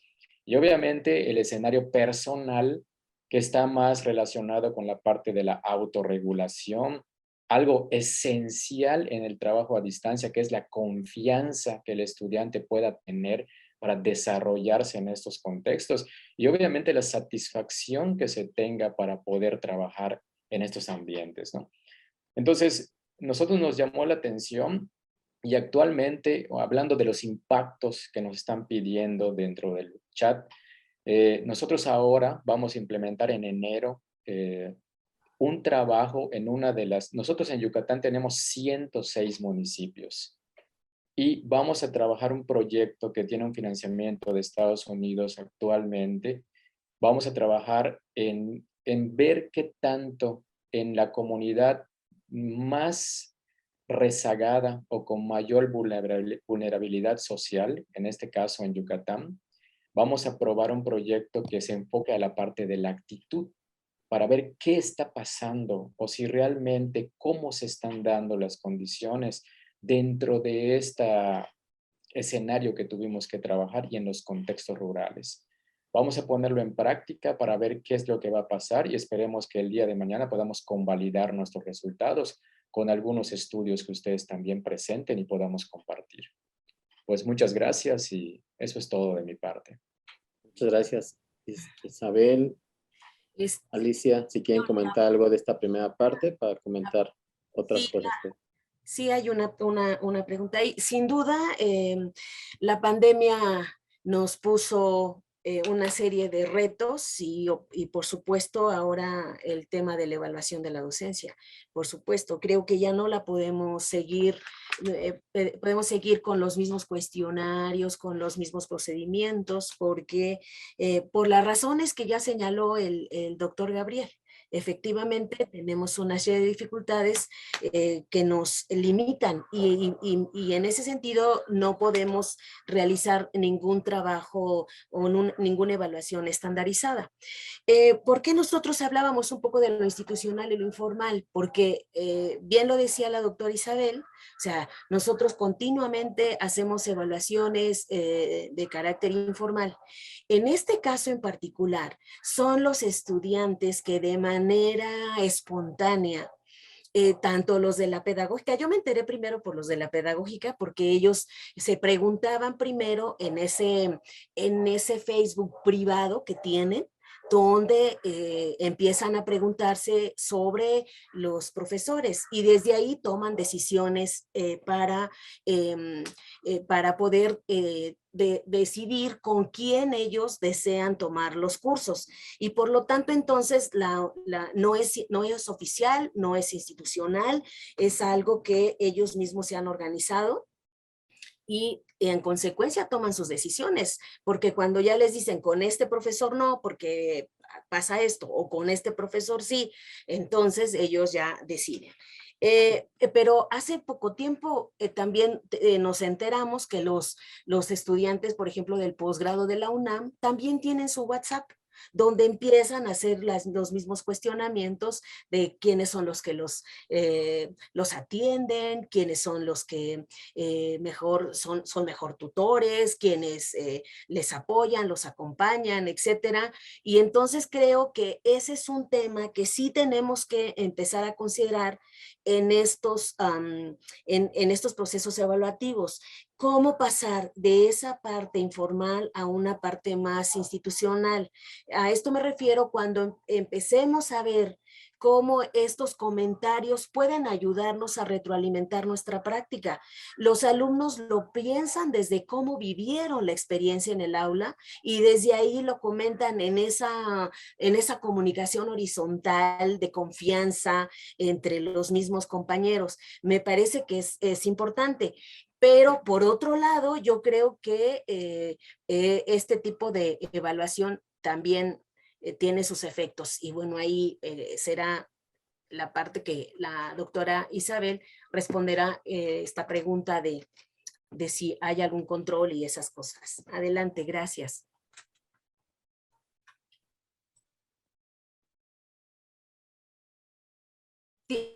Tienes desconectado tu micrófono. Gracias, doctora Alicia. Hace rato también escribió, creo que Leticia, pregunta si en la UAM ya se califica o se evalúa a través de las redes sociales. No, seguimos, o sea, en general en las universidades públicas mexicanas, evaluando a partir de cuestionarios, o son los que mayor peso tienen. Estas redes sociales son entre ellos, como dice la doctora Alicia, ellos se tienen confianza y se platican. Ahora, Pregunta el doctor Jesús Jornet que si tiene alguna consecuencia, ¿no? Desafortunadamente no, Jesús. Esto es espontáneo y hasta donde nosotros pudimos encontrar no hay consecuencias. Entonces, pues esto, digamos que, pues no, es grave. Sin embargo, retomo lo que decía Javier Murillo en su conferencia. ¿A quién le sirve esta evaluación? Yo creo que ya es momento de transitar a otra forma de evaluar. Y después de la pandemia, pues no somos lo mismo. Por ejemplo, también Jesús pregunta al final que en España, pues, bueno, yo siento que es igual o parecido en México y en España, al menos hablo por mi institución, por la pedagógica, por la UNAM, por ciertos encuentros que hemos tenido, porque Alicia es la presidenta de la Red Iberoamericana de Docencia Universitaria y ha hecho montones de eventos con otros colegas de otras partes del mundo para que nos compartan su experiencia de enseñar y cómo aprenden sus estudiantes. Yo aquí retomaría algo que el doctor Zaval se escribe en un libro que también coordina Alicia, hace poco salió, que dice, esto de la pandemia nos ha hecho repensar en dos, digamos, en dos actividades fundamentales. Una, que es enseñar para el profesor y que es aprender para el estudiante. Esto no lo vamos a olvidar, lo tenemos que repensar y dice, sería falaz decir que de la noche a la mañana que cambia lo presencial o lo virtual, podamos los profesores estar todos muy aptos para poder dar clases en línea. No, porque lo hemos usado como algo personal a través de los chats o correos. Y los estudiantes también, ellos no, a mi juicio, no han usado mucho esto de aprender en línea, más lo han usado para otro tipo de trabajos, ¿no? Personales. Entonces hay que reaprenderlo. Sin embargo, yo creo que al igual que en España hay esfuerzos de instituciones hasta donde yo conozco en la mía, en la división de diseño, que hay trabajo por parte del director, pues sí, de armar grupos con el coordinador de la licenciatura, de docentes que hablemos, que hagamos comunidades, que entre nosotros nos apoyemos, que discutamos esto. Pero yo creo que también es incipiente, y a mi juicio, pero es mi punto de vista, me gustaría que la doctora Alicia lo comentara, porque ella ha tenido múltiples eventos de esto en el mundo. Yo creo que estamos muy parecidos que España, y quizá podría ser mundial. Yo tengo contacto también con Chile, pero bueno, yo creo que aquí lo dejaría para darle la palabra a la doctora Alicia. Bueno, en realidad no voy a contar tantas cosas, solamente les voy a ahondar un poco en la pregunta. Creo que el poner en la mesa estas evaluaciones espontáneas e informales y el uso de las redes sociales y estas plataformas sí vulnera la imagen del profesor. Por supuesto que sí lo vulnera. Y efectivamente no hay ningún control legal al respecto, por lo menos, a menos que ya haya una demanda, estas cosas del ciberacoso y demás, pero hasta ahora no hay nada que proteja al docente de estos comentarios que pueden ser devastadores para la imagen del profesor, efectivamente, doctor Jesús. Entonces creo que ese es un tema que tenemos que seguir discutiendo para ver de qué manera podemos también enfrentar este tipo de valoraciones de corte informal, que si bien es cierto, mientras ellos lo comentan entre sí, cuando uno revisa la página, pues sí te encuentras con comentarios, digamos, no tan decentes, por decirlo de alguna manera, sino que hacen referencia al profesor de manera despectiva, por ejemplo, ¿no?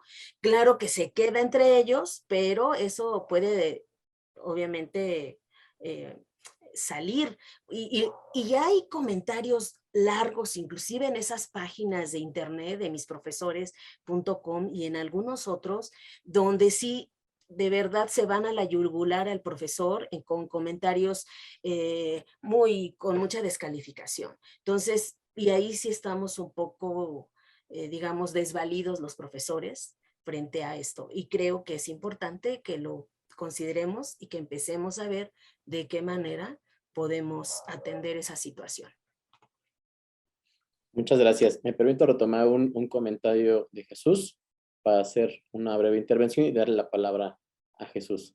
Bien, él nos comenta por acá que en España desde hace unos 30 años se vienen haciendo estudios bastante buenos sobre la formación, actitudes y uso que realizan los docentes preuniversitarios acerca de las TIC. Sin embargo, lo observado hace 30 años ha variado poco, quizás hasta el enfrentamiento que ha supuesto la pandemia. Lo habitual es que los docentes sean usuarios personales de las TIC, más que usuarios pedagógicos, y tan solo unos pocos se han ido incorporando a proponer usos de TIC, integrando en estrategias didácticas, y menos aún los que han entrado en desarrollo de propuestas. No obstante, hay un grupo importante que a partir de la pandemia está siendo, entre comillas, rescatado por parte de las autoridades para crear bastantes recursos didácticos. La pandemia ha sido sin duda un punto de inflexión. En México está teniendo un impacto similar. Me permito comentarte, Jesús, que ha habido, pues no ha sido una gran variedad de respuestas ante esta situación. Yo en lo personal me he encontrado con que me preguntan la diferencia entre educación en línea, educación a distancia, educación híbrida, y de repente se han inventado el hilo negro con algunos conceptos que se mezclan entre sí, que no los diferencian, cuando pues bueno, sabemos que estos también son conceptos y definiciones caracterizados desde hace como pues ya 30 años también, y que pues, por ejemplo, John Tiffin lo caracterizaba a mediados de los 90, como en su libro de la clase virtual, donde precisamente hay una clasificación muy clara y está el B-Learning clasificado y definido con claridad desde los 90. Entonces, también esto me hace pensar que es necesario pues hacer una revisión y una investigación de la historia y de la literatura que de repente abandonamos, y parecía ser que los adultos o algunos adultos también hemos caído en este fenómeno de las generaciones jóvenes del aquí ahora y el ahorita, y lo que me necesitan resolver es el ahorita y no necesariamente fundamentado ni documentado, cuando sabemos que, insisto, pues sí me subo a esa estrategia porque sí he estado metido en educación a distancia desde hace más de 20 años y pues realmente no es algo nuevo, y me permitiría decirles, como les he dicho a mis colegas por acá, ahora sí voltean a vernos a quienes hemos dicho en tiempo atrás que la tecnología incorporada de manera pedagógica y crítica era necesaria en la educación, pero insisto, esto ya lo habíamos dicho pues hace bastante tiempo, y me da gusto que bueno, ahora volteen a verlo como de una forma más pedagógica y crítica, y que quienes hemos estado ya metidos ahí un rato tengamos algo que decir de manera experimentada, vivencial, porque no somos improvisados. Entonces eso da pues cierta confianza de lo que podemos decir. Y entonces, Jesús, me permite darte la palabra para que puedas comentarnos algo más. Perdón. Muchas gracias, Raúl. Bueno, totalmente de acuerdo con lo que has dicho. Y bueno, comentaros que aquí, cuando se produjo el confinamiento, yo no sé si ahí en México se utilizó en algún momento un anuncio de los donuts, que era alguien que salía de casa y decía, ahí va los donuts, se le habían olvidado los donuts.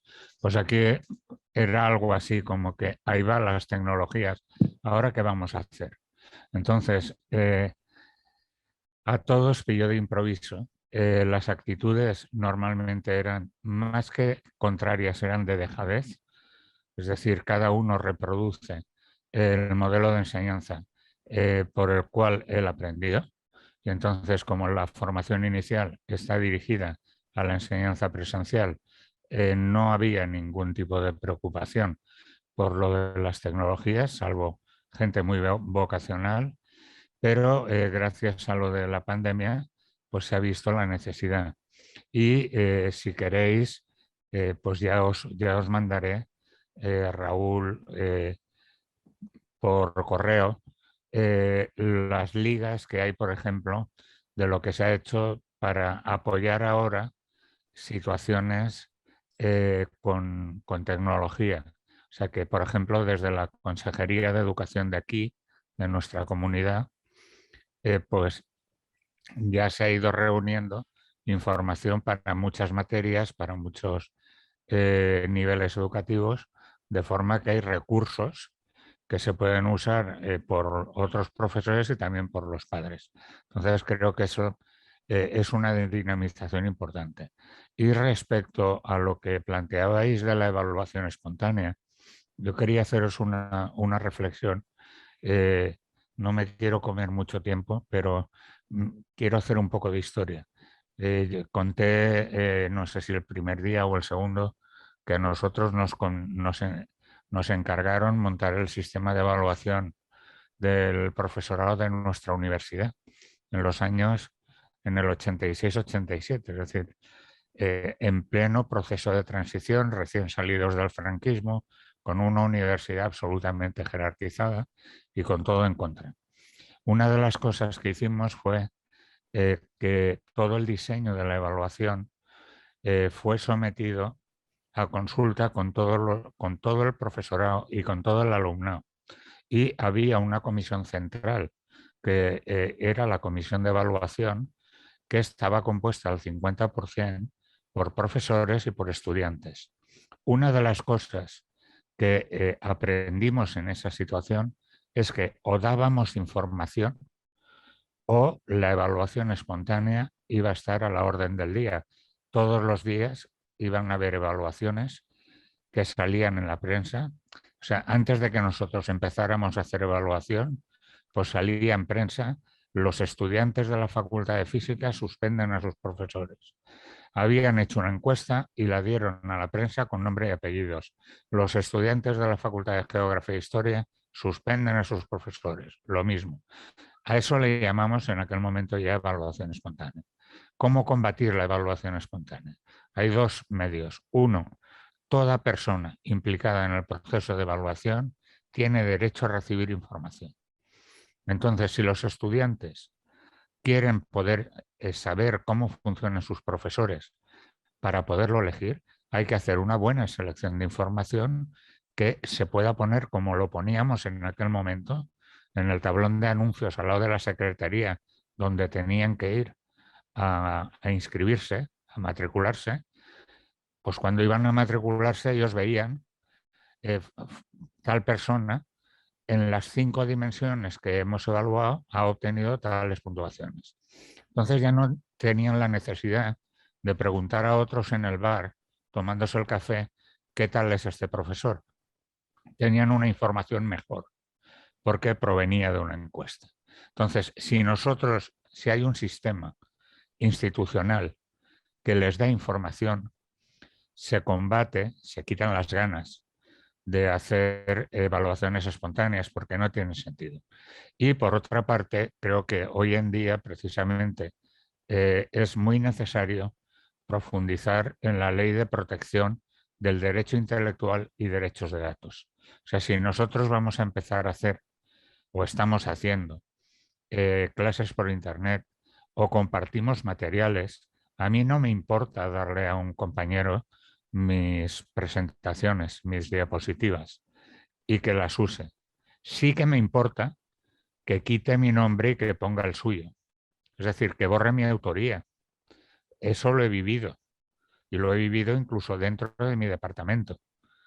¿Vale? Entonces, la tentación del borrar la autoría es frecuente.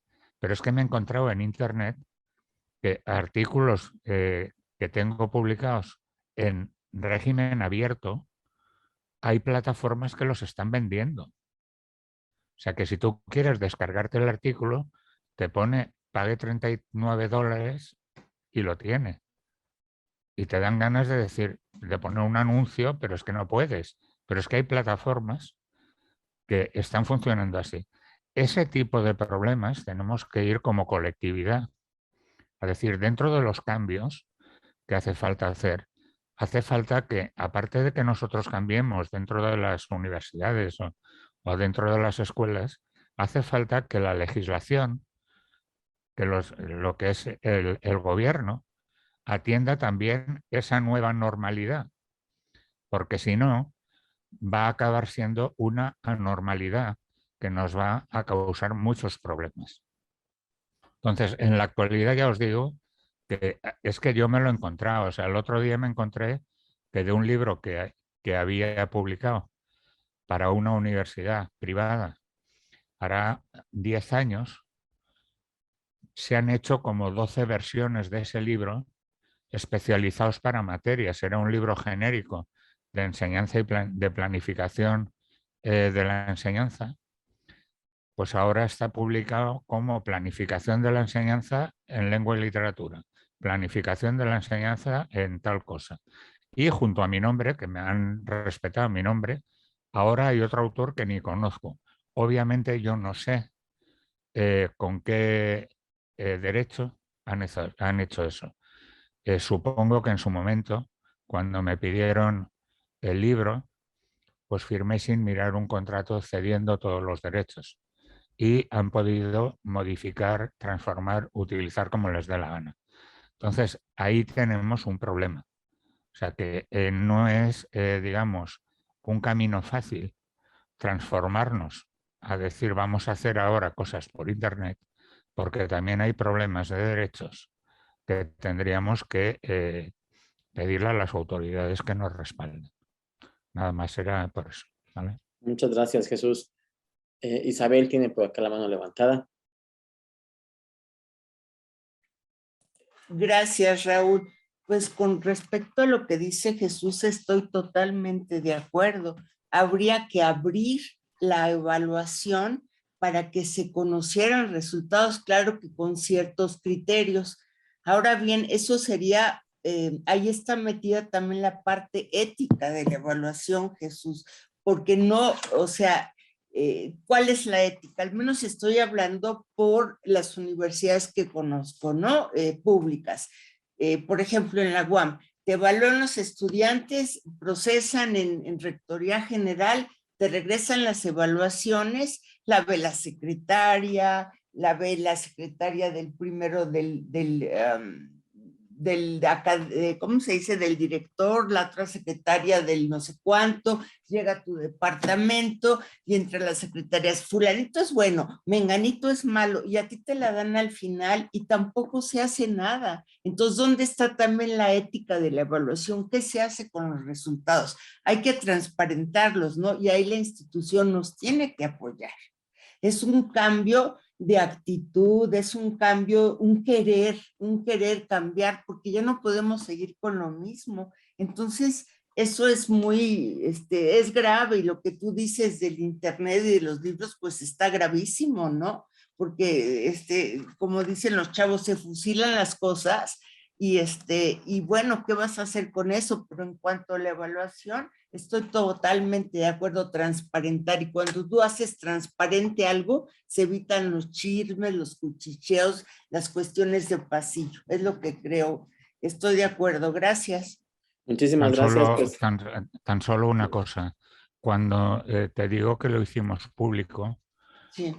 Hicimos lo que pactamos con profesores y estudiantes, y además hicimos reuniones en todas las facultades de la universidad, y también aprobado por la Comisión Central, que ya te digo era paritaria en número de profesores y estudiantes, qué información se hacía pública. Porque decías, si tú para elegir profesor, para matricularte, necesitas tal información, esa te la vamos a dar. Pero te la vamos a dar además con la información técnica acerca de hasta qué punto es creíble. Es decir, con qué error de medida se da. ¿De acuerdo? Y entonces, aparte, había mucha más información que sí que iba al expediente del profesorado. Y esa información se usaba para promoción del profesorado.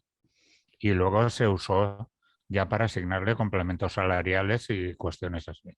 Pero cuando se ha retirado con el tiempo la información pública, lo que han empezado a crecer nuevamente son las evaluaciones espontáneas. Entonces, ya te digo, la única manera que veo yo es dar información, pero a la vez desarrollar legislación que proteja sobre qué tipo de información dar y el uso que se le puede dar a esa información, ¿vale? Totalmente de acuerdo, gracias. Muchísimas gracias a todas y a todos por participar en esta mesa. Cerraría solamente recopilando que me parece interesante que un punto central de todas las ponencias del día de hoy en esta mesa es volver la mirada un poco más intensamente a la evaluación docente, que es el núcleo central de nuestra red, lo que nos ha mantenido por acá presentes ya un buen rato, en la parte de la interacción y el desarrollo de la práctica docente, en donde podemos tener otras nuevas líneas o vertientes diferentes, pero esta mesa nos hace voltear a lo que sucede en la práctica docente, en la ejecución de la misma, lo que en algún momento yo nombraba en la tesis doctoral como esta caja negra, ¿no? Haciendo una metáfora con Skinner, porque solamente los estudiantes y el profesor saben lo que sucede dentro del aula y que necesariamente, pues bueno, ahora nos llama a sacarla un poco más transparente para buscar mejores prácticas y mejores procesos de enseñanza y aprendizaje y por ende el cumplimiento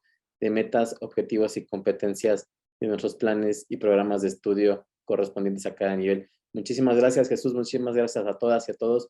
Nos vemos en la siguiente mesa. Que tengan excelente día.